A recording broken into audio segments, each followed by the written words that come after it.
tremendo revuelo viene causando el proyecto de la Comisión para la Reforma Integral del Sistema de Pensiones.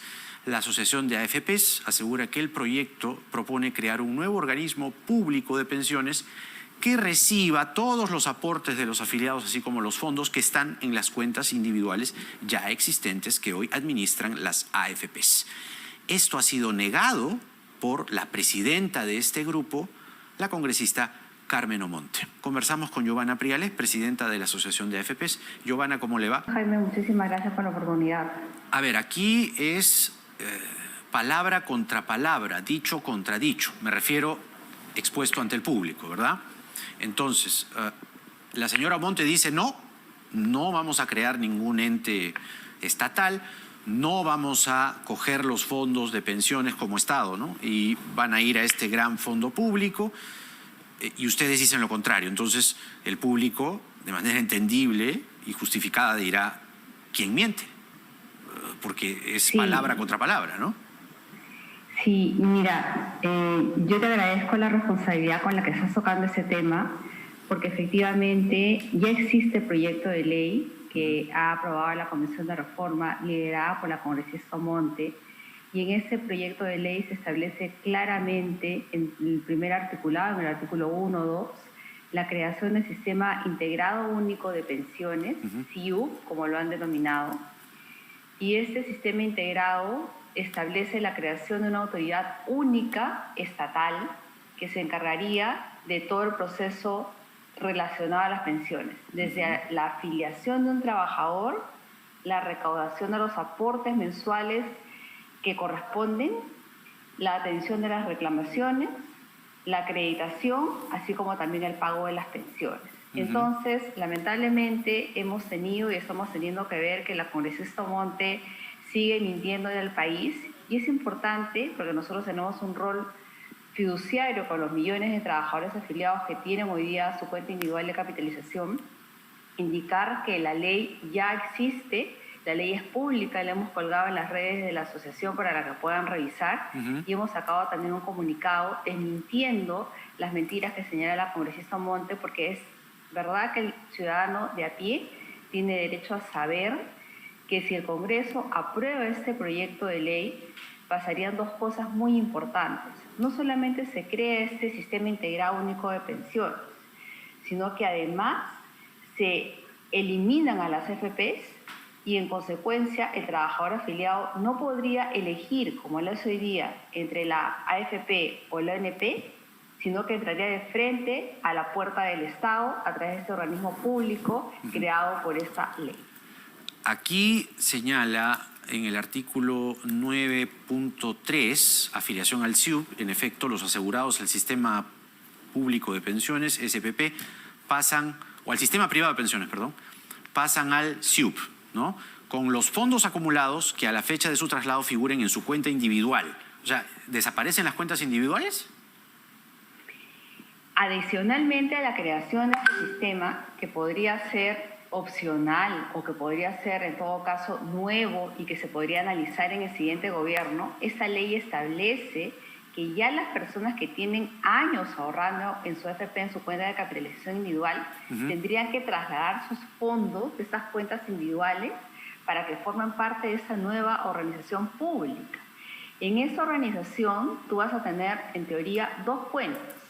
Una cuenta a tu nombre, que seguiría siendo, entre comillas, tuya, porque igual va a seguir siendo administrada por el Estado, que la licitaría para que gestores nacionales, internacionales o el propio Estado lo administre, como sucede hoy día con el Fondo Consolidado de Reservas, ¿no?, que administra los fondos del ONP, y otra cuenta que se llama Fondo de Riesgo Compartido, en la cual parte de tu aporte mensual va a servir para financiar las pensiones de otros, como si fuera un esquema de reparto. ¿Qué parte?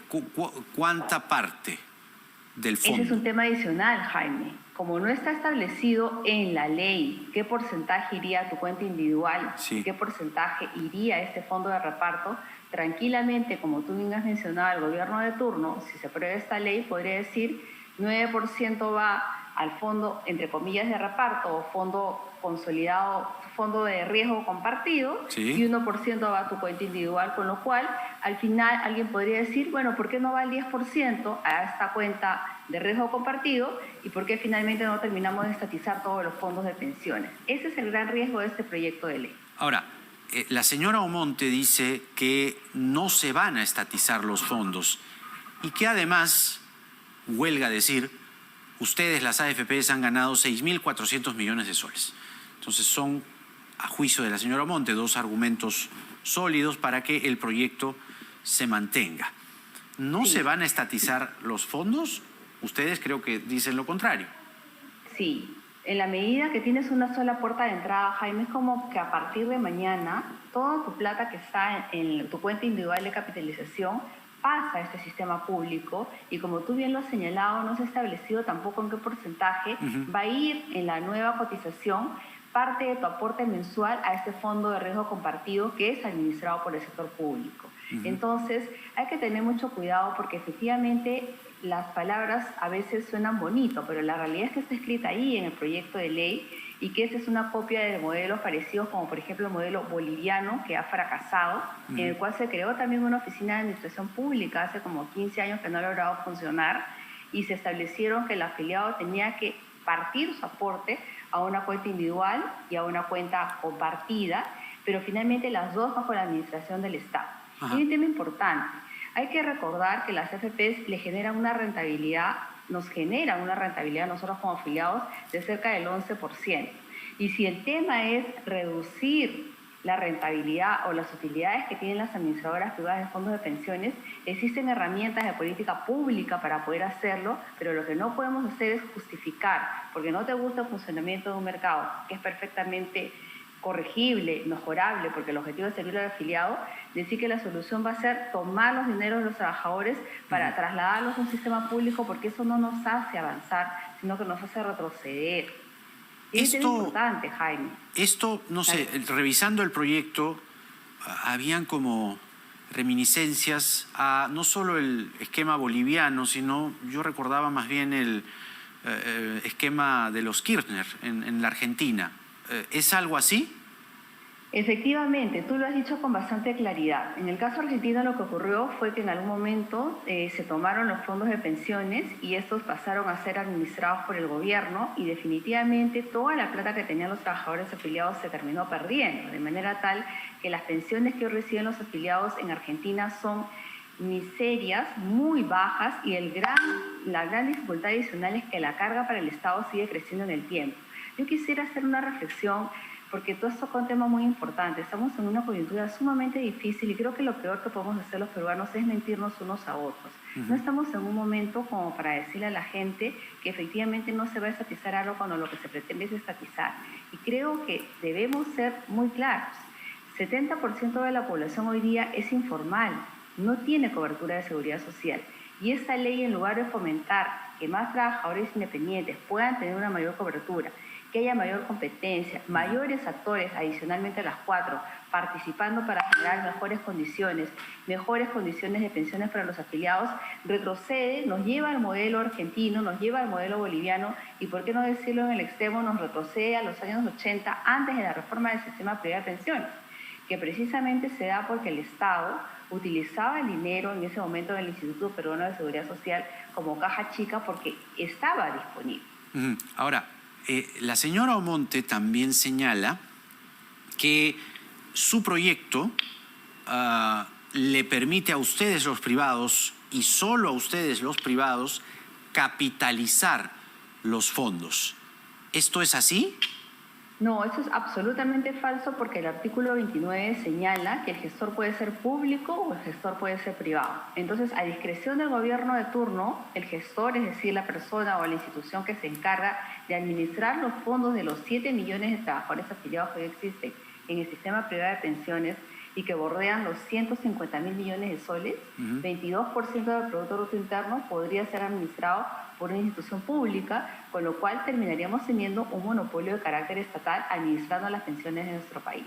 Entonces, es absolutamente falso, y lo que yo creo que es importante es que el partido APP ha deslindado responsabilidades respecto a este proyecto de ley de la congresista, y ahí es fundamental que los representantes de cada uno de los partidos políticos en la Junta de Portavoces que van a tener analice con claridad que este proyecto de ley tiene que ser revisado por las comisiones técnicas. Se requiere un informe técnico, se requiere una coordinación con el Ministerio de Economía y Finanzas y sobre todo, Jaime, algo muy importante, se requiere respeto por la ciudadanía. Los peruanos estamos cansados de que el Congreso emita un conjunto de medidas que buscan satisfacer necesidades políticas de repente de corto plazo y que generan daños de carácter estructural a nuestro país, que ya de por sí tiene una situación bastante precaria el día de hoy en materia de salud. Ahora, el señor César Acuña, el jefe de la señora Omonte, políticamente hablando, quiero decir, ha dicho en el Twitter que tranquilidad, ¿no? Que esto de la reforma merece un debate profundo, alejado del escenario electoral, que este anteproyecto debe ser visto a partir de julio por la nueva representación, o sea, por el nuevo Congreso, y que este periodo parlamentario debe centrarse en medidas sobre la pandemia, o este gobierno, tanto gobierno parlamentario como gobierno del Ejecutivo. ¿Eso a usted le tranquiliza un poco? Digamos, está hablando el líder, ¿no? El candidato presidencial de la plancha, en la que también va, por cierto, la señora Omonte. Yo creo que es muy importante que el señor Acuña, que es el candidato a la presidencia de la República, sea consciente de que nuestro país sí requiere una reforma de pensiones. Es fundamental, porque no puede ser que 7 de cada 10 peruanas no tengan acceso a la seguridad social. Pero él, que es un empresario, porque tiene universidades y que le ha costado su esfuerzo hacerlo, es consciente de que a los peruanos nos cuesta mucho el trabajo en este país, porque hay muchísima informalidad, y por lo tanto el ahorro que tú tienes en tu cuenta individual de capitalización es producto de tu esfuerzo. Y las propuestas de reforma que se den deben ir orientadas a lograr que la pensión sea más alta y la comisión sea más baja, y que haya mayor competencia y mayor inclusión, pero no efectivamente buscar retroceder a modelos que no han funcionado y que solamente generarían la posibilidad de que incluso adentro, afuera en el extranjero, nos den una clasificación de riesgo inferior, con lo cual se afectaría la capacidad de endeudamiento de nuestro país. Pero yo le hago una invocación al señor Acuña, si me lo permite. El señor Acuña, y me dirijo a él, está prometiéndole al país, y yo quiero creer que efectivamente esa promesa es válida, que su candidata a la vicepresidencia no va a permitir, no va a dar un proyecto de ley, no va a impulsar un proyecto de ley que lo que hace es tomar los fondos de los trabajadores afiliados porque es dinero del afiliado.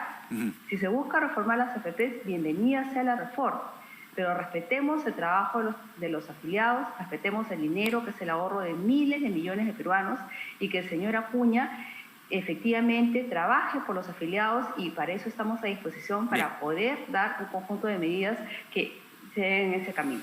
La voz de Giovanna Prialé, presidenta de la Asociación de AFPs, sobre este proyecto de la Comisión Omonte. Gracias.